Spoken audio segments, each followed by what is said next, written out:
नमस्कार, मी मंदार फणसे. बेधडकमध्ये तुमचं स्वागत. बेधडकमध्ये आपण बेधडक चर्चा करणार आहोत आज काळ्या पैशावरती. स्विस बँकेमधल्या काळ्या पैशातल्या ठेवींवरून आता पुन्हा एकदा वादळ निर्माण झालेलं आहे देशभरामध्ये. हा प्रश्न आता चर्चेला आलेला आहे. हीच चर्चा आपण आज करणार आहोत. आपल्यासोबत या विषयातले तज्ज्ञ असणार आहेत आणि नामवंत असणार आहेत. जयराज साळगावकर आपल्यासोबत असणार आहेत थोड्या वेळाने.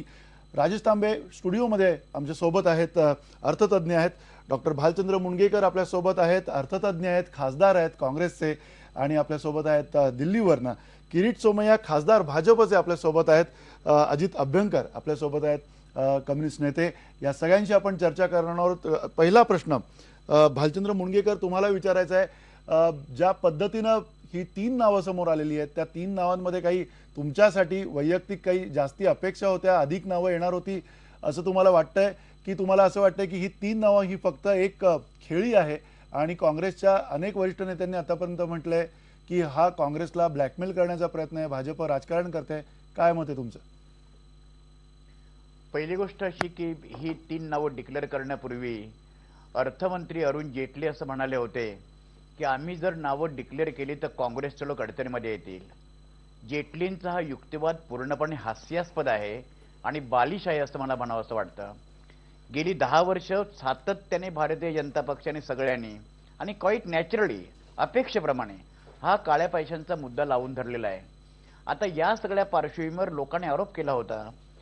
भारतीय जनता पक्षाचे सर्वश्रेष्ठ ज्येष्ठ नेते त्यावेळा मोदींचा उदय होण्यापूर्वी लालकृष्ण अडवाणी यांनी अनेक वेळा सांगितलं की 20 लाख कोटी रुपये भारतीयांचे स्विस बँकेमध्ये आहेत. आता असं त्यांना चांगली संधी आहे की हे भारतीय जनता पक्ष हा कॅरेक्टर, नीतिमत्ता, राष्ट्रभक्ती, राष्ट्रप्रेम, पार्टी विथ डिफरन्स आणि संपूर्ण सद्गुणांचा मक्ता घेतलेला राजकीय पक्ष आहे.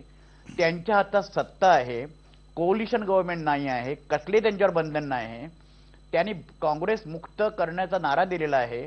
अशा परिस्थितीमध्ये फक्त 3 लोकांची नावं डिक्लेअर करणं हे अत्यंत हास्यास्पद आहे. आणि ज्या श्रीयुत नरेंद्र मोदींनी काळा पैसा आम्ही भारतामध्ये आणू अशी स्लोगन दिली, त्यांचं अभिनंदन मी करतो, त्यांनी ते केलं पाहिजे. पण 3 लोकांची नावं आणि they are of no consequences. जितक्या लोकांनी इरिस्पेक्टिव्ह ऑफ मनी काळा पैसा स्विस बँकेमध्ये किंवा अन्य दडवून ठेवलेला आहे, त्यातल्या प्रत्येक माणसाचं नाव, प्रत्येक संघटनेचं, प्रत्येक उद्योगपतीचं त्यांनी डिक्लेअर केलं पाहिजे. हे त्याने दिलेलं एक प्रश्न डॉक्टर मुणगेकर तुम्हाला हाच प्रश्न विचारायचा आहे. जर त्यांनी ही नावं डिक्लेअर करायची, तुमच्या सरकारने या अगोदर का नावं डिक्लेअर केली नाहीत? 728 नावांची एक यादी आली होती. 26 नावं जवळजवळ सुप्रीम कोर्टाला देण्यात आलं. त्यावेळेला सुद्धा गोपनीयता समोर करण्यात आली आणि आता 3 नावं किमान भाजपनी समोर आणलेली आहेत. तुम्हाला त्याच्यावर काय म्हणायचं? काय हास्यास्पद. किमान 3 नावं डिक्लेअर केली. मी टीबीने नाही मिळालं, सर्दीने मिळालं, अशा प्रकारचा प्रकार आहे. माझं असं म्हणणं आहे की भाजपलाही संधी आहे. आम्ही नाही केलं, आम्ही खड्ड्यात गेलो. आम्ही नाही केलं तर त्याचे मी समर्थन मुळीच करणार नाही. 40 वर्ष मी सातत्याने सार्वजनिक जीवनामध्ये काळा पैसा अशा प्रकारच्या देशाच्या बेईमानीवर संघर्ष केलेला आहे. ते पक्ष काँग्रेस असो, भाजप असो, कुठला असो. माझं असं म्हणणं आहे त्यांनाही संधी आहे. ते काँग्रेसपेक्षा वेगळे आहेत. ते काँग्रेसने काय केलं, काँग्रेस एक्सपोज होईल ते करतील आणि त्याने करावी काँग्रेसला एक्सपोज. भारतीय जनता पक्षाने काँग्रेसच्या निष्क्रियतेला एक्सपोज करावं. Why the hell they are taking shelter?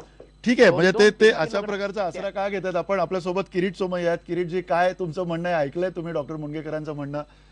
तुम्ही अशा प्रकारचा केवळ 3 मुलामा देण्याचंच काम केलंय. केवळ 3 त्यांनी म्हणलं की नॉन कॉन्सिक्वेंट अशी सगळी नावं दिलेली आहेत.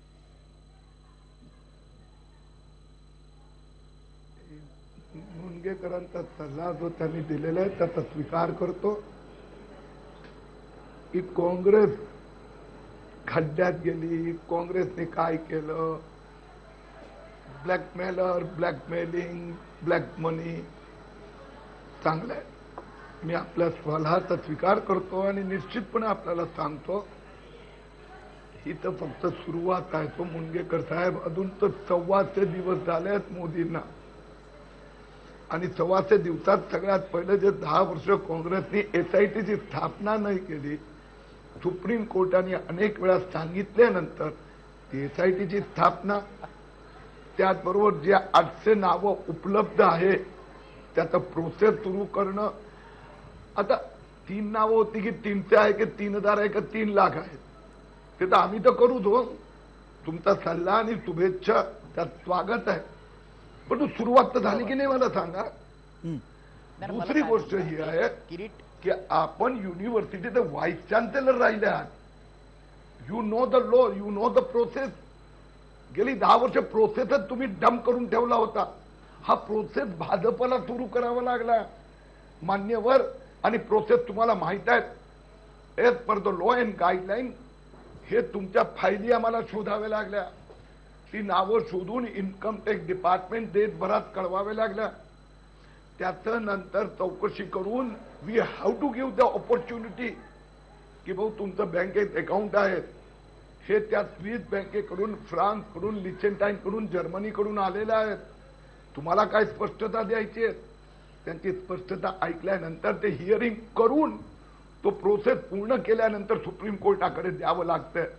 हे तुम्ही नाही केलं मला मान्य आहे, परंतु तुम्ही असं समजत असाल की 800 नावं असो की 8000 असो एकदम ताबडतोब बेजबाबदारपणे जाऊन रिलीज नाही करता येत. We have started the process and this is just the beginning. नक्की ही तुमचं म्हणणं आहे, किरीटजींचं म्हणणं आहे, किरीटजींचं तिथपर्यंत सरकार जाईल तुमचे.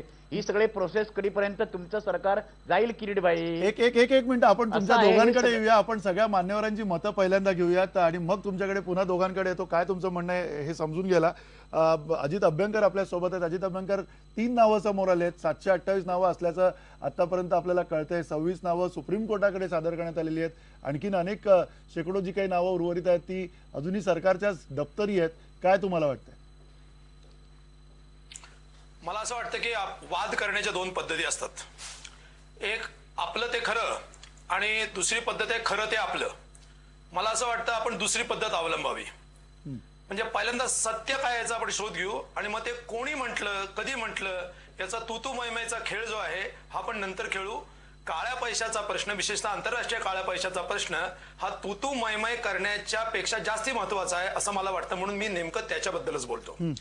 माझा असा प्रश्न आहे की आज आपण काळ्या आंतरराष्ट्रीय या टॅक्स हेव्हन्स मध्ये जो साठवलेला काळा पैसा आहे त्याच्याबद्दल आपण बोलतोय. आज एकूण 70 टॅक्स हेव्हन्स आहेत, फक्त स्वित्झर्लंड नाहीये. ही जी नावं आता आलेली आहेत त्याच्यामध्ये अरुण जेटलीने कारण काय सांगितलंय की आणि चिदंबरमही बोलले होते असं मी मागच्या ह्याच्यातनं दिसतं की डबल टॅक्सेशन अवॉइडन्स अग्रीमेंट्स जी आपली आहेत त्याच्या अंतर्गत आपल्याला काही अडचणी आहेत. मुद्दा असा आहे की डबल टॅक्सेशन अवॉइडन्स अग्रीमेंट म्हणजे दुहेरी कर आकारणी होऊ नये यासाठी ज्या देशांबरोबर आपण करार केलेले आहेत त्याच्यामध्ये काय अडचणी आहेत असं म्हणतात. म्हणजे डबल टॅक्सेशन अवॉइडन्स ट्रीटीज जे आहेत त्या रिव्ह्यू करण्याची गरज आहे असं सुप्रीम कोर्टानेच मत एका दुसऱ्या केसमध्ये व्यक्त केलेलं होतं. याच्या पूर्वीच्या सरकारने त्याच्याबद्दल काही केलं नाही, म्हणजे काँग्रेस सरकारने.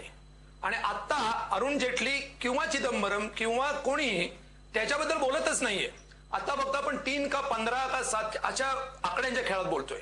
माझा असा प्रश्न आहे की डबल टॅक्सेशन अवॉइडन्स ट्रीटीचा आधार घेऊन जर अरुण जेटली म्हणत असतील की ही नावं जाहीर करतायत ना, double taxation avoidance treaty review करायला पाहिजेत, हे सुप्रीम कोर्टाने 2002 मध्ये एका केसमध्ये जे सांगितलेलं होतं. उदाहरणार्थ मॉरिशस बरोबरचा आपला डबल टॅक्सेशन अवॉइडन्स ट्रीटी आहे, त्याच्यामधून देशात प्रचंड काळ्या पैशाचा ओघ येतोय. तो डबल टॅक्सेशन अवॉइडन्स ट्रीटी आपण का रिव्ह्यू करते तेव्हा सरकार करणार आहे का याचं उत्तर किरीट सोबाईने द्यावं. की मॉरिशस बरोबरचा डबल टॅक्सेशन अवॉइडन्स ट्रीटी आणि रेसिडेन्शियल स्टेटस हे तिथलं आपलं मान्य करायचं आणि वाटेल तेवढे कर चुकवेगिरी करायला परवानगी द्यायची, हे आपण थांबवणार का? आणि एकच मुद्दा बोलून मी थांबवतो. स्वित्झर्लंडची चर्चा किरकोळ आहे. देशामध्ये येणारा एफडीआय त्याच्या 42% फक्त मॉरिशस मधनं येतो.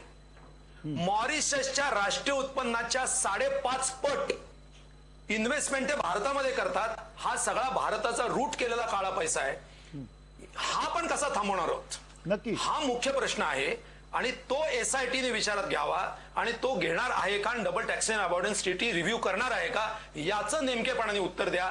उगाच 3 आणि 4 आणि नक्की 15 आपण आपण आपण त्याच्याकडे येऊया. मला इंटरेस्ट तुम्ही नाही. तुम्ही तुम्ही ठीक आहे, तुम्ही तुमचा मुद्दा मांडलेला आहे. आपण किरीटजींना पण तो प्रश्न विचारणार आहोत, पण त्याआधी मुळात ही काय जटिल प्रक्रिया आहे, काय प्रकारच्या प्रक्रियेतनं हे सगळं झालंय हे समजून घेते. जयराजजी, तुम्हाला हाच प्रश्न विचारायचा आहे की टॅक्स हेवन्स ते म्हणाले, मॉरिशसचा उल्लेख झाला, DTAच्या संदर्भातला उल्लेख आला, हे सगळं जे काही घडलंय ते थांबवू शकलं असतं का? आणि आता येणाऱ्या काळात ही जी सगळी चर्चा चालू आहे, काळ्या पैशाची पुन्हा एकदा नव्यानं चर्चा झाली आहे, ह्याच्यावर 2 मुद्दे आहेत. एक तर ज्यांची नावं जाहीर झाली आहेत ते आता गुन्हेगार म्हणून आपण मानायचे का?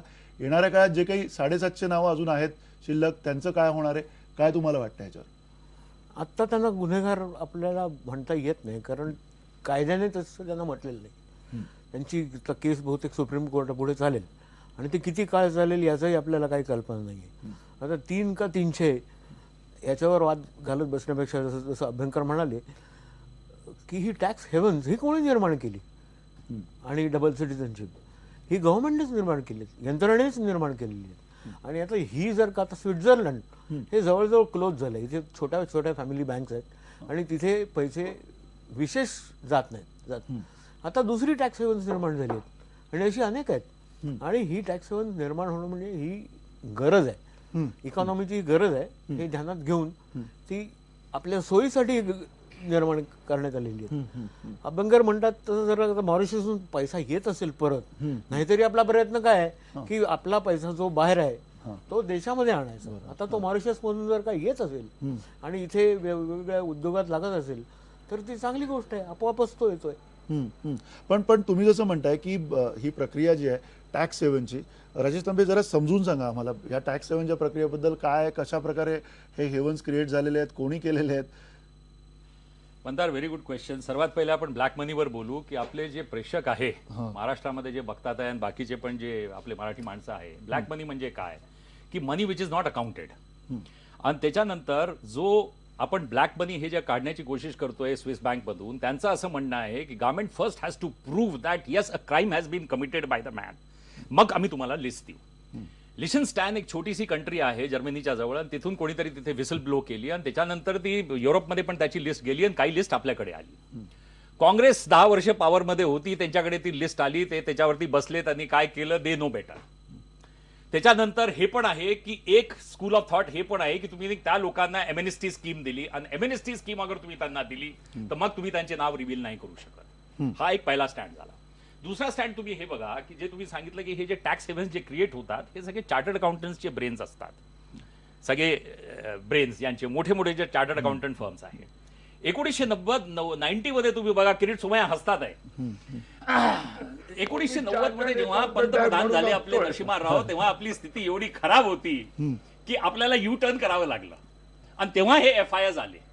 तर तेव्हा जेव्हा FIRs येतात आणि तुम्हाला जेव्हा FDI आणायचा असतो तर you have to look into the interest of these companies. आणि तुम्ही जेव्हा ग्लोबल वर्ल्ड मध्ये असता तर तुम्हाला हे सगळं करावं लागतं. अगर तुम्हाला नाही करायचं तर then you don't be a part of the global world. हा एक बडा सिंपलचा लॉजिक आहे.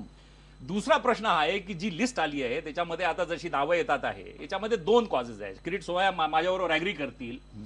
As a finance minister Kirit Somaiya साहेब मी डाय हार्ड फॅन आहे नरेंद्र मोदीजींचा, but I was not for Arun Jaitley as a finance minister. फार मरूळ माणूस आहे त्यांचा जो, he is not a politician, he is a lawyer.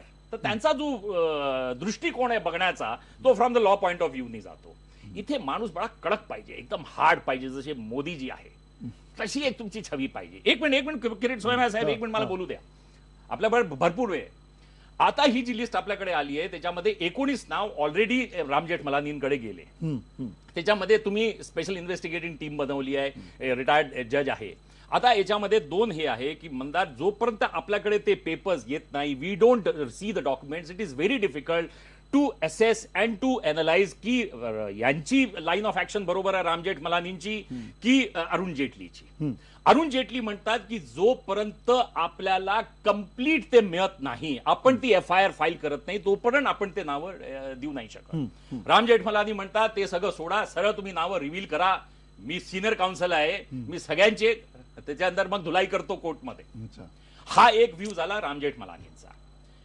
त्यांनी अरुण जेटलींना लेटर पण लिहिलेलं आहे याच्याबद्दल. आता क्वेश्चन हा आहे की जसं मी तुम्हाला म्हटलं की हे टॅक्स हेवन जे तुम्ही क्रिएट करता in this global world, this is going to be a part of it, आणि हे राहणारच. आता दुसरा प्रश्न हा आहे की हा जो पैसा येईल, इट इज व्हेरी डिफिकल्ट. साहेब, जी प्रिव्हियस गव्हर्नमेंट 50 वर्ष टिकली, तुम्ही जो हा डबल टॅक्सेशनचा जो अग्रीमेंट केलेला आहे त्याच्यामध्ये तुम्ही काहीतरी क्लॉजेस पण टाकलेले आहे. To change those clause is very difficult, very difficult. म्हणजे एक तर ही कॉम्प्लेक्स सिच्युएशन आहे म्हणतात. It is a very complex situation. लोकांनी जे नरेंद्र मोदींना जे वोट दिला, जे 290 जे दिले, त्यांचा हे म्हणणं होतं की तुम्ही हे ब्लॅक मनी याच्यावरती करा. पण तुम्ही एक चीज समजा, जसे किरीट सोमय्या साहेब म्हणाले, 125 दिवसामध्ये तुम्ही काही ग्रेट करू नाही शकत हो. अजूनही जी सरकार 50 वर्ष ज्यांनी राज केलं, सगळ्या याच्यामध्ये त्यांची माणसं अजूनही आहे हो, जे त्यांचे पण डाय हार्ड फॅन्स आहे, जसा मी मोदींचा डाय हार्ड फॅन आहे. ठीक आहे, पण तुम्ही म्हणता की हे फॅन आहात, या अशा प्रकारची अपरिहार्यता कशा प्रकारे असू शकते आणि हा पैसा का येण्यासाठी ही सगळी गुंतागुंतीची प्रक्रिया आहे, हे आपण समजून घेणार आहोत एका छोट्याशा ब्रेक नंतर.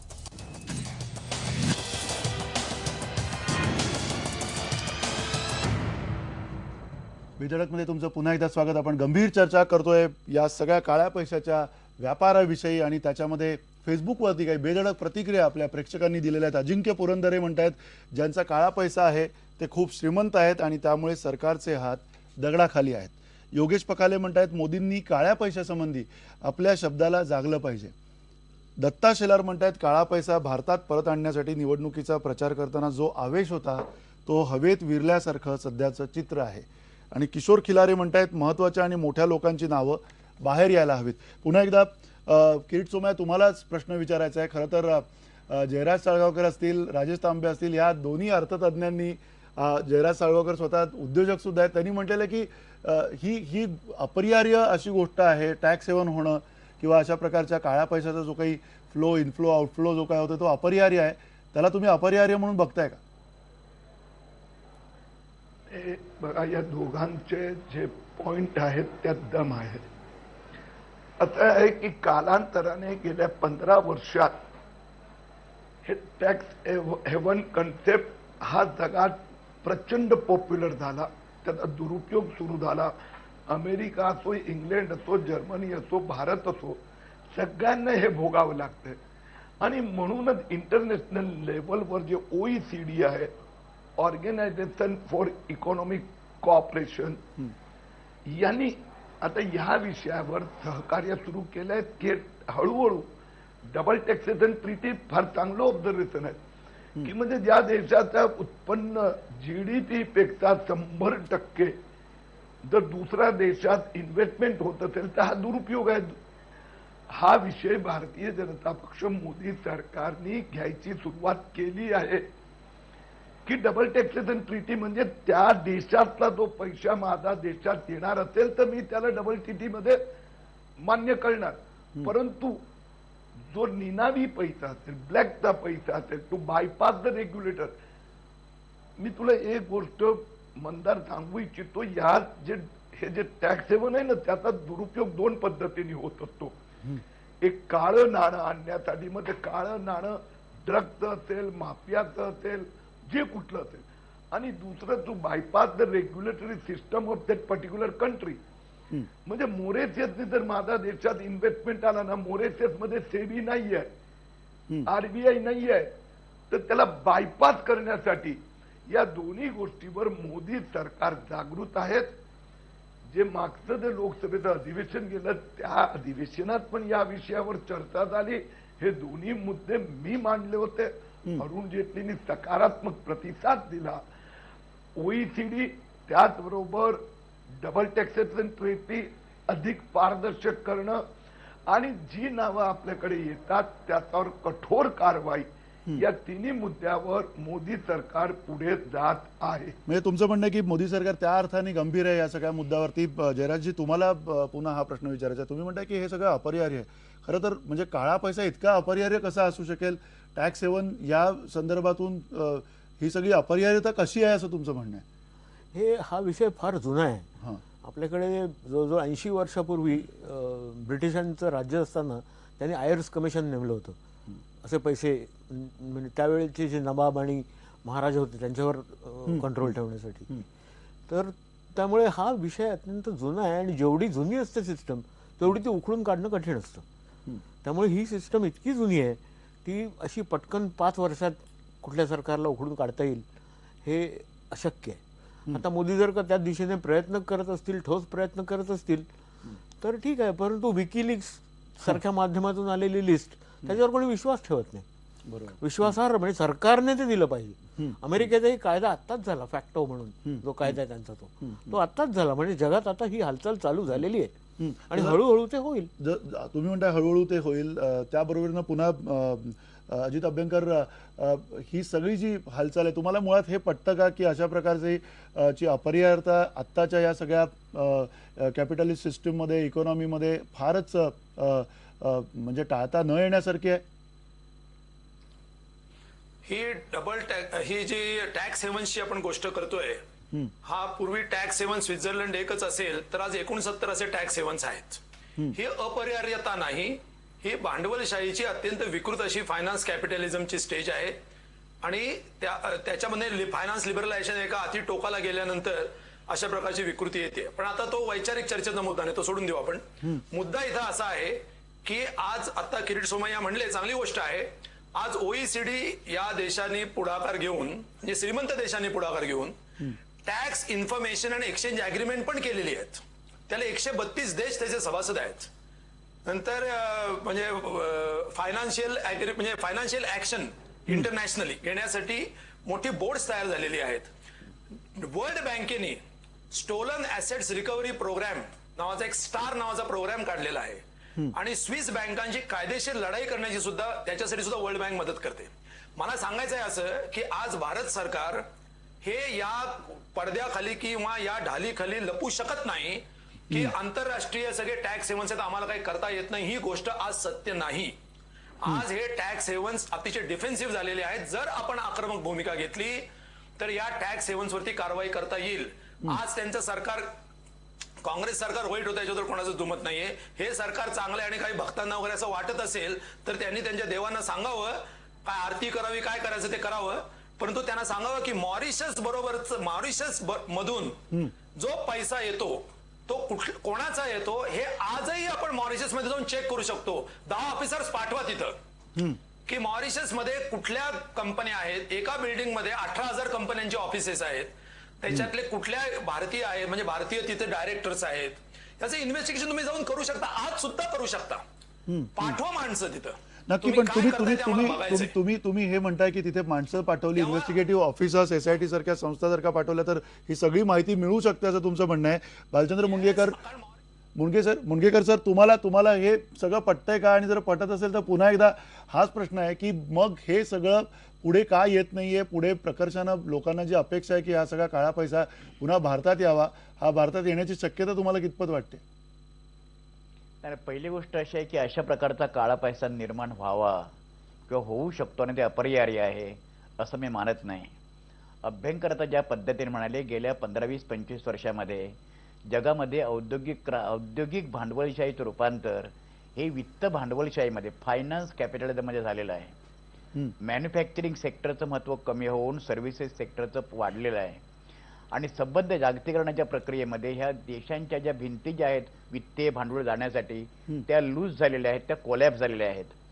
अशा परिस्थितीमध्ये गेल्या 15 वर्षामध्ये 10 वर्षामध्ये भारताचा टॅक्स GDP रेशिओ जो आहे एकूण राष्ट्रीय उत्पन्नाच्या साधारणपणे 14 ते 14.5% आहे.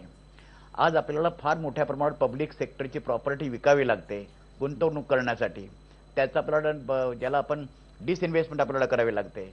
अशा परिस्थितीमध्ये या देशातला पैसा बाहेर जाणं हा मी या देशातील जनतेच्या विरोधामध्ये काळा पैसा निर्माण करणाऱ्या लोकांनी केलेला गुन्हा असं मी समजतो. माझा मुद्दा असा आहे, फक्त मी 1 मिनिटात सांगतो माझे सगळे मुद्दे, की इथला पैसा परदेशात जाऊन परत तो इथे आणण्याची भानगड करण्यापेक्षा काळा पैसा निर्माण होणार नाही असा देशातल्या कायद्यांच्या मध्ये आणि परस्परांच्या ट्रीटीमध्ये तरतूद करण्याची आवश्यकता आहे. मॉरिशसचं उदाहरण आपण लक्षात घेतलं तर मॉरिशसमध्ये येणारी गुंतवणूक ही FDI नाहीये, ती फॉरेन डायरेक्ट इन्व्हेस्टमेंट नाहीये, ती FII आहे, फॉरेन इन्स्टिट्यूशनल इन्व्हेस्टमेंट. ती दोन्ही पण फार मोठ्या प्रमाणावर ती FII आहे आणि त्यामुळे ती स्टॉक मार्केटमध्ये येते. असं आहे, गेल्या 15 वर्षामध्ये 10 वर्षामध्ये सबंध मॅन्युफॅक्चरिंग सेक्टर हा स्टॅग्रंट असताना शेअर्सच्या किमती का वाढतात स्टॉक एक्सचेंज 28,000 मुद्दा असा आहे, इथला गेल्या 2 महिन्यामध्ये सोन्याची आयात ही जवळजवळ 90,000 कोटी रुपये झालेले आहे. याचा अर्थ काळा पैसा जो या देशातून गेलेला आहे तो सोन्याच्या रूपाने परत तो देशामध्ये येतो आहे आणि त्याचंही प्रेशर परत इकॉनॉमीमध्ये आहे. नक्की. माझं असं म्हणणं आहे, इथले एक नाही, बंदर मला अर्ध एक मिनिटं बोला. या देशातले अर्थतज्ञ जे लाफारकर म्हणत होते की टॅक्सचा रेट कमी केल्यानंतर लोक टॅक्स भरतील, हे आपल्या देशात काय खरं झालेलं नाही. आणि म्हणून मला असं वाटतं की सरकार कोणत्याही पक्षाचं असो, ह्या सरकारला मी धन्यवाद देतो, त्यांना मी शुभेच्छा देतो. नाही, ठीक आहे. सगळी जनता त्यांना दुवा देईल. त्यांनी संपूर्णपणे मंदार, मला एक मिनिट कुठल्याही फक्त बोलू द्या. संस्थांचे हो, बोला बोला बोला अजित अभ्यंकर बोला तुम्ही. हे पैसे, हे जे पैसे सगळे आहेत, हे पैसे वेगवेगळ्या माध्यमातून करार करून त्याच्यामध्ये क्वालिफिकेशन करून दुरुस्त्या करून या देशाच्या विकासासाठी खर्च करण्याचा नक्की, प्रयत्न म्हणजे करावा. अर्थात या काळ्या एवढ्या पैशाचा हा सगळा नाही, विनियोग मला- कसा करावा हा नंतरचा विषय, पण हा येईल मला- कसा पुन्हा. हा नाही, बोला. मला फक्त एकच हा मला फक्त 1 मिनिटं बोलायचं आहे की 99 ते 2004 या काळामध्ये जेव्हा एनडीएचं सरकार होतं त्या काळामध्ये इन्कम टॅक्स डिपार्टमेंट म्हणजे त्यांच्या सीडीबीटीनीच एक सर्क्युलर दिलं होतं की मॉरिशस मधनं हा जो पैसा येतोय तो हा कर बुडवेगिरी करण्यासाठी आणि इलिगल मार्गाने देशाबाहेर गेलेला काळा पैसा येतोय, तर त्याच्यावरती रेसिडेन्शियल स्टेटस त्याचं त्या कंपनीचं कुठलाही चॅलेंज करणारं एक सर्क्युलर इश्यू केलं. त्याच्यावरती एक कोर्ट केस झाली. त्याच्यानंतर यशवंत सिन्हा भाजपाचे फायनान्स मिनिस्टर त्यांनी एक काउंटर सर्क्युलर स्वतःच्याच सीडीबीटीचं म्हणणं काउंटर करणारं, खोडून काढणारं एक इश्यू करायला लावलं आणि या मॉरिशस रूटला कुठलाही धक्का लावणार नाही अशा प्रकारची डेफिनेशनल क्लॅरिफिकेशन निघली, ज्याच्यामुळे मॉरिशस रूट पूर्णपणे सेफ झाला. हे पाप भाजप सरकारचं आहे. हे या नवीन भाजप सरकारने पहिल्यांदा क्लिअर करावं. नक्की आपण हे हे हे बघा, विचारूया. basically- अजितजी आपण हे विचारूया. किरीट सोमय आपल्या सोबत आहेत. हे सगळं शक्य आहे का हेही आपण विचारणार आहोत एका छोट्याशा ब्रेक नंतर.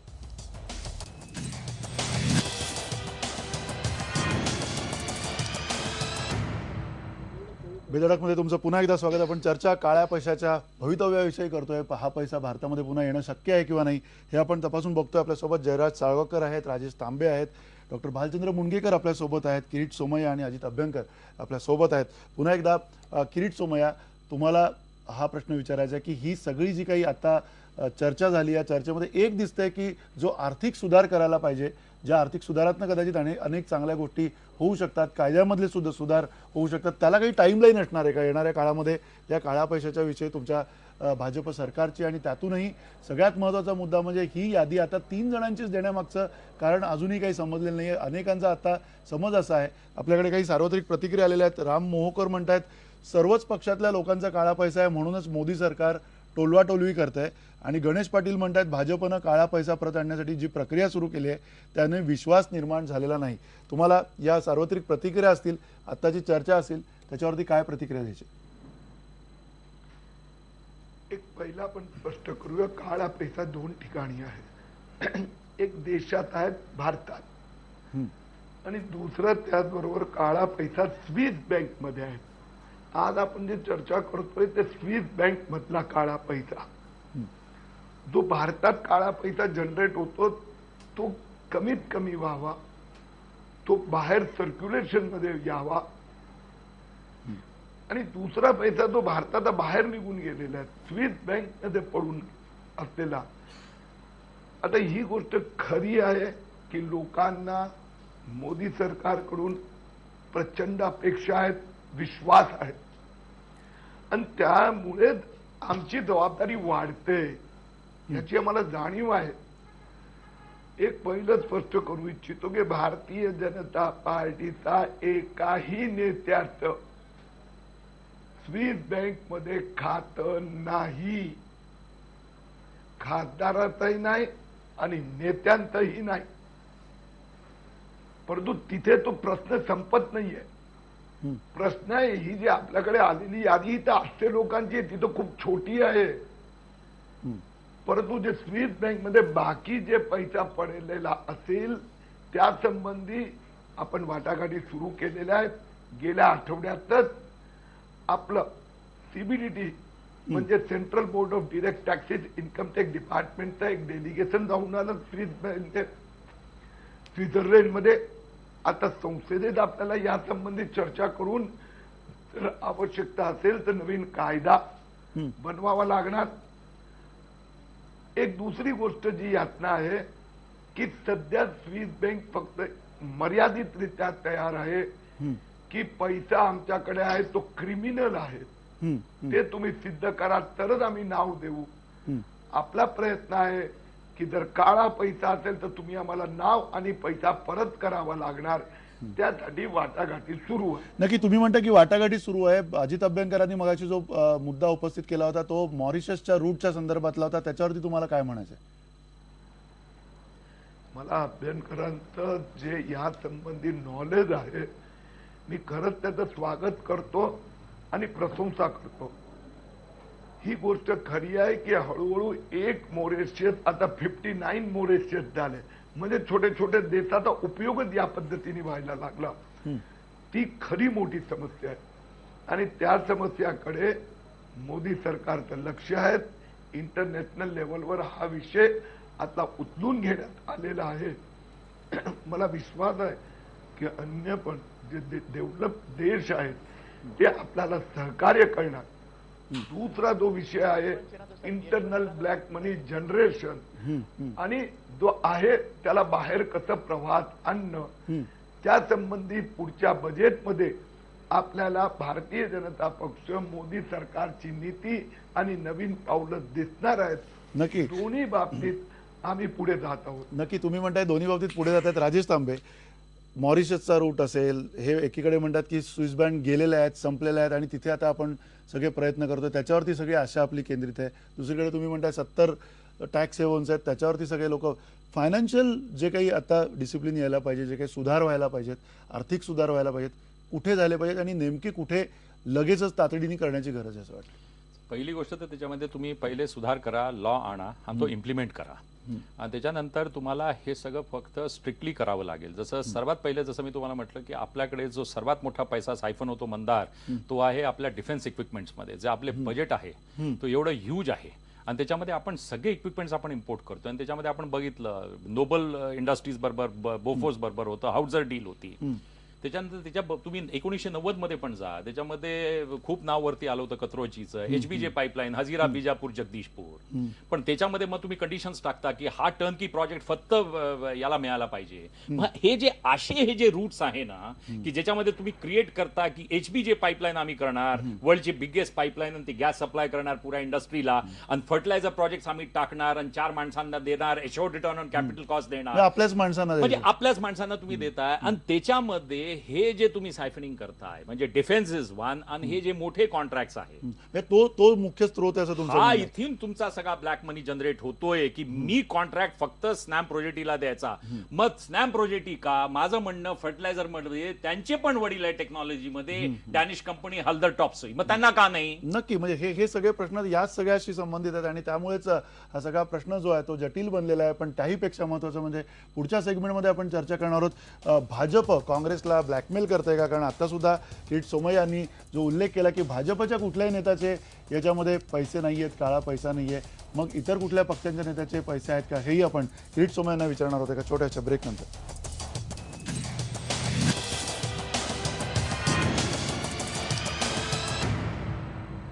बेधडकमध्ये आपण काही प्रतिक्रिया पुन्हा एकदा बघणार आहोत. लवेश कोल्हे म्हणतायत एवढं बहुमत असताना तुम्ही फक्त 3 नावं जाहीर करता, याचा अर्थ भाजपच्या काही नेते मंडळींचा सुद्धा पैसा यामध्ये आहे.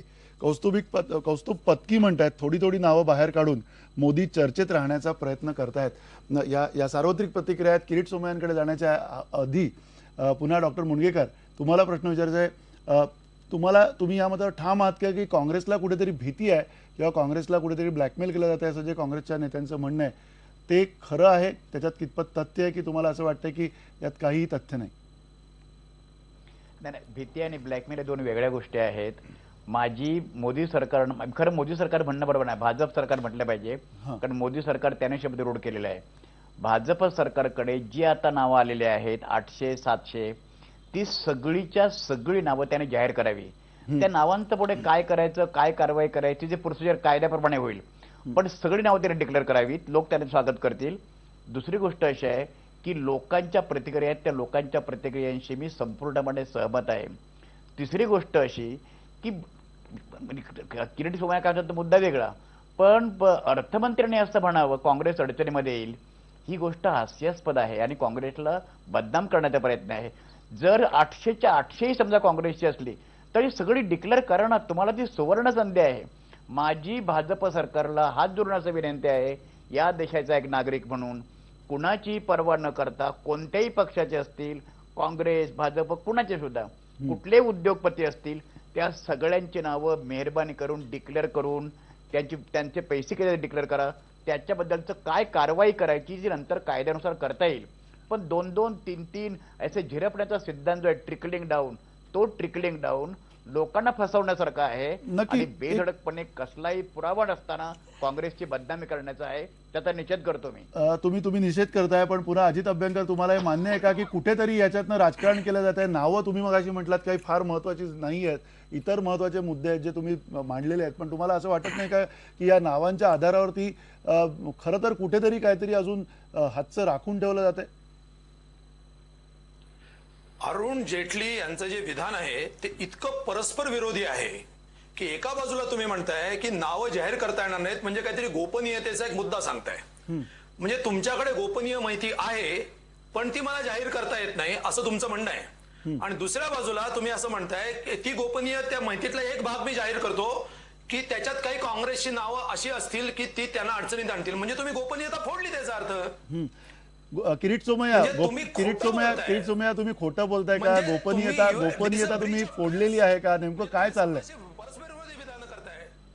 किरीट सोमय्या? सरळ सरळ ब्लॅकमेल आहे, दुसरं काय नाही तर. अजित अभ्यंकरला एवढं टेन्शन काय येतं? जर टेन्शन यायचं असेल तर काँग्रेसच्या नेत्यांना येणार किंवा त्यांच्या ज्या माजी मंत्र्यांचा पैसा आहे त्यांचा असेल. पण मला असं वाटतं की याला पॉलिटिसाइज करू नये. तो काँग्रेसचा मंत्री असेल की आणखीन कुठला पक्षाचा, तो राजकीय असो, सामाजिक असो, आर्थिक असो, कॉर्पोरेट विश्वाचा असो, जो आहे त्याची नावं बाहेर येणार. Process is started. 2 दिवसांनी central board of direct taxes, income tax commissioner म्हणजे नॅशनल चेअरमॅननी या संबंधित देशाच्या मुख्य इन्कम टॅक्स अधिकाऱ्यांची मीटिंग लावली आहे. या जे प्रक्रिया आहे, प्रोसेस, त्याला गती देण्याचं काम चालू आहे. मला वाटतं की येत्या महिन्याभरात फार गतीने नावं यायची सुरुवात होणार, कारण की हा प्रोसेसच सुरू होऊन 1.5-2 महिना झालेला आहे. प्रोसेस इज ऑलरेडी स्टार्टेड आणि आपल्याला पुढच्या 2-4 महिन्यात सगळी नावं आपल्या समोर येणार आणि त्याचा पुढे भाजप सरकार काय करणार हे आपल्याला बजेट. नक्की. तुम्ही एक महत्वाची खरं तर बातमी देत आहे. तुम्ही खरं तर महत्वाची बातमी देत आहे की पुढच्या 1.5-2 महिन्यामध्ये सगळी नावं जाहीर होतील, सगळीच्या सगळी नावं जाहीर होतील असं तुम्ही म्हणतायत. जयराजी, तुम्हाला अगदी थोडा वेळ आहे, वाटतंय का ही सगळी नावं बाहेर येतील? हे सांगणं कठीण आहे ना, कारण त्याचे कंपल्शन्स खूप आहेत. कारण आपल्या सरकारची किती इच्छा असली तरी समोरच्या देशाची पण इच्छा असली पाहिजे. आणि मग त्यात कायद्याची कलम आहेत, डबल त्याचे सब ऍक्ट्स आहेत. त्याच्यामुळे याला 1-1.5 महिन्यात जर का येणार असतील तर त्याच्यासारखी चांगली गोष्ट नाही. अच्छा, राजेश तांबे. डबल टॅक्सेशन ट्रीटीमध्ये जेव्हा ही सरकार पॉवरमध्ये होती त्यांनी तो एक क्लॉज टाकलेलाच होता, त्याच्यामध्ये प्रोटेक्शन आहे. जसं मी तुम्हाला सांगितलं, काहींना एमएनएसटी स्कीम मिळाली असेल ते आपल्याला माहिती नाही. वी डोंट नो ऍक्च्युअल हे नाही, आपल्याकडे पेपर्स नाही आहे. पण हे जरूर आहे की एक स्कूल ऑफ थॉट, एक जो स्कूल ऑफ थॉट आहे की जे मोदींचे डायहार्ड फॅन आहे, ज्यांनी भाजपाला जे वोट दिला आहे, त्याच्यामध्ये जो जनरल पब्लिक आहे they are not very happy. म्हणजे जसं मी सांगितलं की I am also fan of हे, पण they are not happy with the approach what Arun Jaitley has taken. I mean they are with that process and जो तो line of action of Ram जेठमलानीच्या त्या लाईन ऑफ ऍक्शन मध्ये आहे की he should also take the same line of action of Ram Jethmalani. अच्छा, म्हणजे कुठली कार्यपद्धती अवलंबली पाहिजे हे अर्थातच सरकार ठरवणार आहे, स्वतः अरुण जेटली ठरवणार आहेत. पण किरीट सोमय्या यांनी जे म्हटलंय त्याच्यावरती आपण विश्वास ठेवूया. पुढचे 1.5-2 महिने वाट पाहायला काय हरकत आहे? इतकी वर्ष आपण वाट बघितली. आपण तुर्तास या चर्चेमध्ये इथेच थांबूयात. धन्यवाद, नमस्कार.